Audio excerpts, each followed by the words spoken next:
परम प्रेममय श्री श्री ठाकुर अनुकूल चंद्र जी के श्री चरणों में कोटि कोटि प्रणाम करती हूँ। परम आराध्या जगत जननी श्री श्री बड़ी माँ के श्री चरणों में कोटि कोटि प्रणाम करती हूँ। आप सभी को प्रणाम। जय गुरु।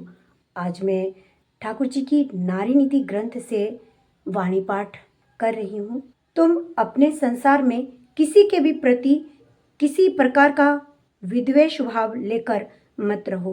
किसी के भी व्यवहार से तंग होकर भी उसकी अवस्था समझती हुई सहानुभूति प्रिय व्यवहार और वाक्य द्वारा उसे सुस्त कर नियंत्रित करो। भरोसा, प्रेरणा, आदर और सेवा से जहाँ जैसा प्रयोजन हो उस प्रकार से अपने पारिपार्श्विक को उद्बुद्ध रखने की चेष्टा करो। कहाँ किस प्रकार चलना उचित है, अवस्था देखकर सोच विचार या चिंता करके निश्चित होकर चलो।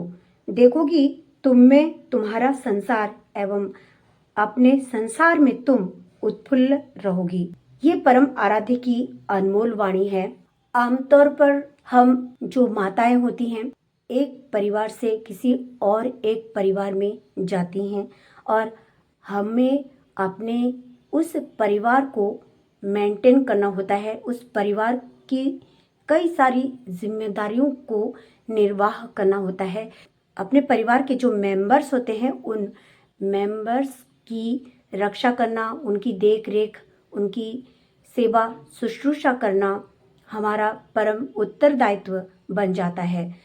किंतु इन सभी उत्तरदायित्वों को निभाते निभाते कई बार ऐसा होता है कि हम अपने परिवार के कुछ उतार चढ़ाव होने के कारण से हो, चाहे परिवार में किसी के व्यवहार के कारण से हो, कभी कभी दुखी हो जाते हैं या फिर ऐसा सोचते हैं कि हम ही क्यों ऐसा उत्तरदायित्व निभाते जाएं। किसी की उत्तरदायित्व हमारे प्रति तो नहीं है। यदि हम ऐसा सोचते हैं तो बहुत गलत सोचते हैं।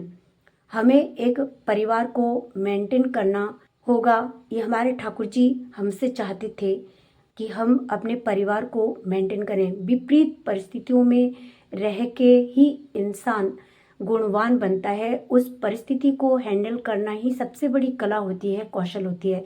और अपने परिवार के लोगों को अपने प्यार के द्वारा उस परिवार में परिवर्तन हम ला सकते हैं, अपने परिवार का उद्धार कर सकते हैं।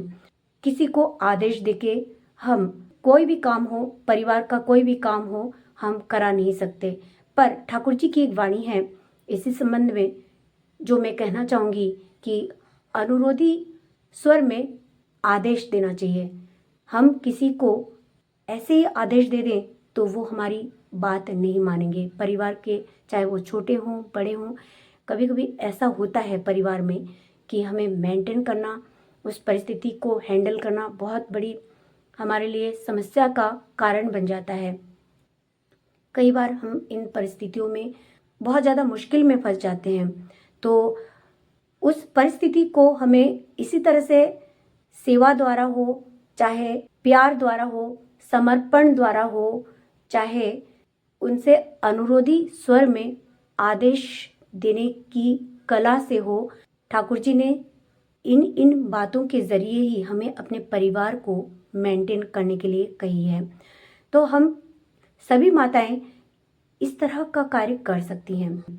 हमारे परम आराध्य किससे खुश हों, हम उनको कैसे खुश रखें, हम इस ओर यदि दृष्टि रखते हैं ना तो हमें हमारे परमपिता स्वयं ही रास्ता दिखा देंगे और हमें उस रास्ते में, हमें उन परीक्षाओं में उत्तीर्ण करा के भी हमारी एक विशेष पहचान और विशेष स्थान इस समाज में, घर परिवार में, अपने संसार में, अपने पारिपार्श्विक में ठाकुर जी दिला देते हैं। परंतु हमें उन परीक्षाओं में बैठना पड़ेगा और उस परीक्षा को पास करने के लिए ठाकुर जी की इन वाणियों को मान के चलना होगा। तभी हम जिंदगी के इस कष्ट में सफ़र से उबर सकते हैं और अपने जीवन को उन्नत कर सकते हैं, अपने परिवार के लोगों को उन्नत कर सकते हैं। परम आराध्य की इन वाणियों को पालन करना ही हमारे जीवन का मेन उद्देश्य होना चाहिए। हमारे जीवन का मेन मकसद होना चाहिए, तभी हम परमपिता से प्रेम करते हैं।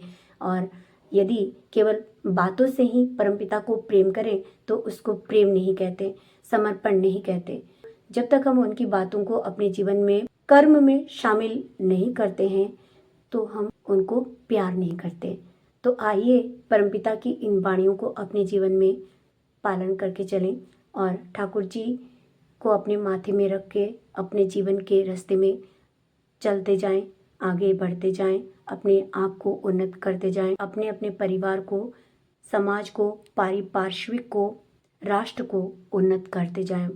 यदि नारी जग गई तो समझिए हमने इस धरती का बोझा बहुत कम कर दिया। तो आइए हम सभी मिलकर ये शपथ लें कि हम परम आराध्य के अनुसार अपने जीवन को चलाएंगे और उनके अनुसार अपने आप को श्रेष्ठतम स्थिति दिलाएंगे और उनके अनुसार अपने जीवन को श्रेष्ठ, उज्जवल और आलोकित करेंगे।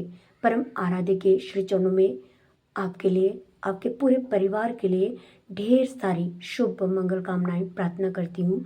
आप सभी अपने अपने जीवन में सुखी रहें, स्वस्थ रहें, उन्नत रहें, आनंदित रहें। इन्हीं मंगल प्रार्थनाओं सहित आज मैं आप सभी से विदा लेना चाहूँगी। आप सभी को प्रणाम।